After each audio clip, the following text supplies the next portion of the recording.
feels really nice to be racing again in South America. We got mountains, we got riverbeds, we got sand, we got dunes, so what more could you ask for? This is our paradise for rally rides. Welcome to Argentina for round 4 of the World Rally Raid Championship. This is the 11th edition of Desafío Ruta 40, which returns to the calendar after a 5-year absence, and it promises to be a spectacular comeback.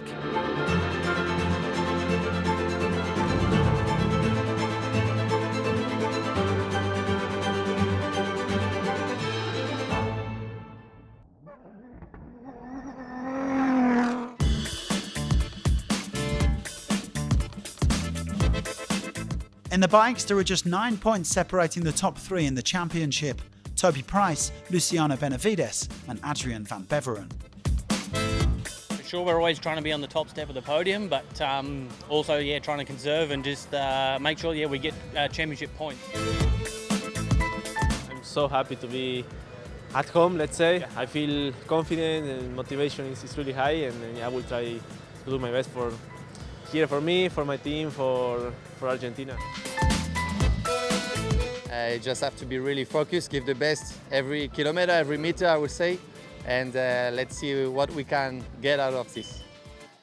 One major absentee is local hero Kevin Benavides, who was injured in the build-up to the rally.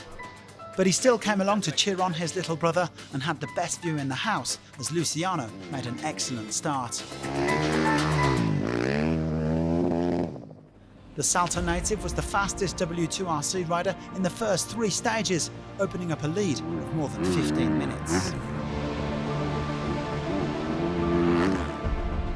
I race to win, and I always try to win, so it's also something that I'm always pushing, but of course I don't want to risk too much, because for me the important is the championship at the end. But things quickly began to unravel for the Red Bull KTM team. Matthias Walkner lost 45 minutes on stage 1 when his bib mousse overheated. He then had to abandon on stage 2 after sacrificing himself for the championship leader Toby Price. The Australian's hopes of landing the title took a serious blow when he broke his rear shock absorber on the road to Belém. The push mechanic is dead. Push mechanic, but I'm not fixing it with what I have at hand. I'm taking someone else's part. He was able to get a replacement from Walkner, but still lost over an hour. Disappointing with the championship. Pretty much gave that away, and it's done. Pretty sure the chances are very, very, very slim at the moment, but we'll keep going. And the misery continued for the KTM family as Gas star Sam Sunderland, the defending world champion, had to abandon with illness on stage 3. He had to retire in every race this year, so this will be also hard mentally to swallow, but it is what it is, and important that he's okay. The Honda team fared rather better. Their man Tosha Shirena actually won the rally outright, but he isn't yet a part of the W2RC. Van Beveren, on the other hand, is. He ended up in 4th overall, which means he is still very much in the fight for the crown. Ross Branch is quite a bit further down the standings, but he said he had an absolute blast in Argentina, where he was riding for the first time. The Kalahari Ferrari claiming his best result of the season for Hero in 3rd overall. Ricky Breivik found himself on the wrong side of the bonuses for the openers, meaning that in spite of some fine performances, he struggled to make up time at the top of the leaderboard. The American nevertheless finished 2nd. But the top W2RC rider in Argentina was the man from Salta, Luciano Benavides, who even got to open on the final stage to his home city. The Husqvarna factory man was delighted with his performance. He takes over at the top of the standings.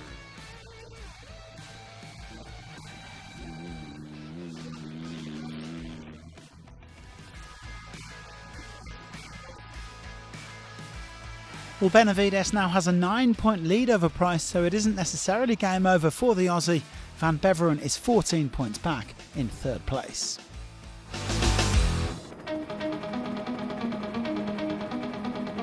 We've had a change of championship leader in the Rally 2 class. Paolo Lucci was forced to abandon Ruta 40 after a nasty crash, so Romain Dumontier has taken over at the top, the Frenchman third in Argentina. The Rally 2 victory went to Bradley Cox, who thus claimed his first overall crown at a round of the World Championship. The South African has not had an easy season, having crashed out of the Dakar early, but he took a commanding win here by almost 40 minutes. This rally, I fell in love with it from the start, and yeah, what a beautiful country, beautiful riding, and the organisers did an amazing job. And yeah, I'm happy with my week. Every day I was strong, and I put my best foot forward, and the results have shown. So. Dumontier has a 13-point lead over Lucci, who will no doubt need time to recover from his crash this week. Jean-Louis Le Pen is third, but he's over 20 points back. And finally, Ardit Kurtai took the honours in the Rally 3 class for riders who are new to Rally Raid.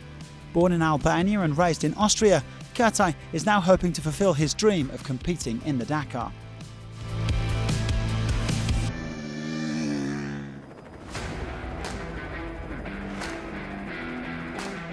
The quads turned out to be a bit of a one-man show, as Argentina's Manuel Andújar dominated his W2RC rivals Juraj Varga and Rodolfo Guidioli. The winner of Dakar 2021 came in over 3 hours clear, securing his first points of the season in the championship. For me, it was a really good race. I enjoyed so much. Was a really tough stages. Good riders like Francisco Moreno, here, me, Marcelo. Was an amazing race for us. Andújar won't be world champion this year though. Laisvidas Kancias boasts a 16-point lead before the final round, followed by Guidioli and Varga.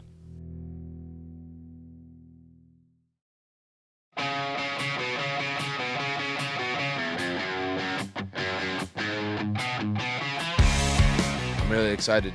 Other than bikes, I would say that this is the most competitive class. AJ and I have been going back and forth all year long. We're just about tied. He's got me by 1 point, so it's going to be a war to the end for sure. A heavyweight lineup in the lightweight prototypes, with just a single point separating Austin Jones and Seth Quintero as hostilities began. But third-place Mitch Guthrie was keen to remind his fellow Americans that he was very much part of the fight as well, steering his Taurus T3 Max to victory in 2 of the first 3 stages. Just try to keep stacking up those points. That's the name of the game, and the stage wins definitely matter for the points race, so happy to get another one. This is Matthias Ekstrom's third straight W2RC round in a South race in Can-Am. The Swede won stages 2 and 5, but a broken differential ended his overall hopes on stage 3. Before returning to action with Audi, he's trying to clock up as many kilometres as possible to keep up with the Rally Raid legends Stefan Petterhansel and Carlos Sainz. I'm lacking 15 years probably to the guys in the front, so if you do everything the same and drive a little, you will never catch it up. So I take all the driving I can. It wasn't the best of rallies for João Ferreira, who had a series of gearbox problems in his X-Ride Yamaha, the Portuguese driver forced to retire from stages 1 and 5. But he did serve a reminder of his speed with victory on stage 4. Quintero briefly snatched the championship lead after a solid start, but the American was then let down by a damaged intercooler on stage 4. We're kind of speechless, to be honest. Kind of knocked us out of the championship. We're in a big fight, 3 wide and ready to go for the last round, hoping to get to the last round, but after this I'm not too sure we're that much in the fight anymore. Jones was plagued by electrical issues in the early part of the rally and looked like he would also lose ground in the championship, but bigger mechanical issues for his rivals propelled him up to 3rd place overall. Guthrie, though, is on a roll. Having claimed his first victory in Rally Raid at the Sonora Rally in April, he and his co-driver Kellen Walsh doubled up here in Argentina. Just consistency for sure is the key. Every day we stayed smooth, never really got out of the car, had flat tires or anything like that, and just kind of kept the car moving and kept a great pace for sure. So overall, just keeping the car moving all day long and staying fast paced, of course. Guthrie leads Jones by just 3 points, so this one's really going down to the wire, and Quintero is only 9 points off the pace in 3rd.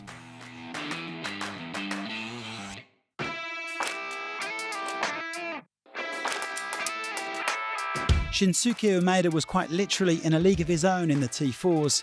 The Japanese driver was the only W2RC entrant, and in spite of a scare on stage 4 when he got his car stuck in a canyon, he made it safely through to the finish line and picked up a maximum haul of points. Umeda goes second above Eric Goksal, but he's very unlikely to catch the leader Rokas Baciuska. The Lithuanian has a 55-point lead with exactly 55 points available in Morocco.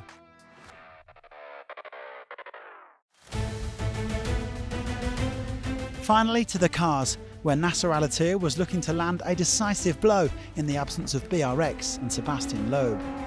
We try to do our best and to win this race, and for first time, to compete in Ruta 40, and also if we can make it to be the world champion before the last race, it will be amazing. The Qatari certainly didn't hang about, winning the prologue and the first stage. Al-Attiyah is expected to leave Toyota when his contract ends after the Rally du Maroc, and he is clearly looking to go out on a high note. Sebastian Halpern is a two-time winner of Desafìo Ruta 40, but the Argentine unfortunately ran into major mechanical trouble on stage 3. A broken gearbox forced him to retire from the special and earned him 15 hours of penalties. Yazid Al-Raji was out to shore up second place in the W2RC, but he also had to deal with various issues, notably a series of 4 punctures on stage 2. The Saudi finished in second place on 3 occasions, but he couldn't quite land that stage victory and had to settle for third place overall.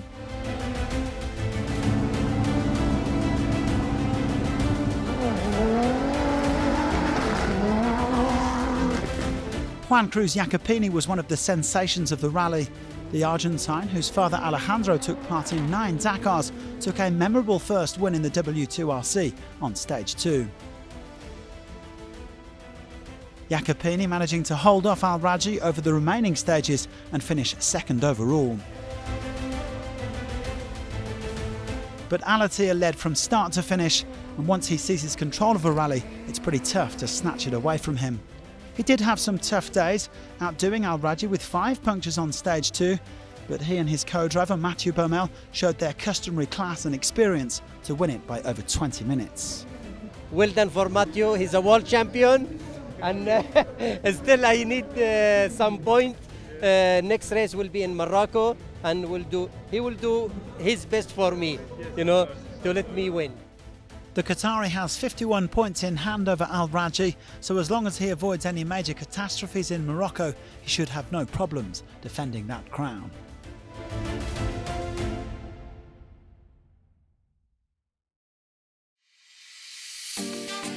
And so we reach the end of a spectacular edition of Desafío Ruta 40, which has made a very successful comeback on the W2RC calendar.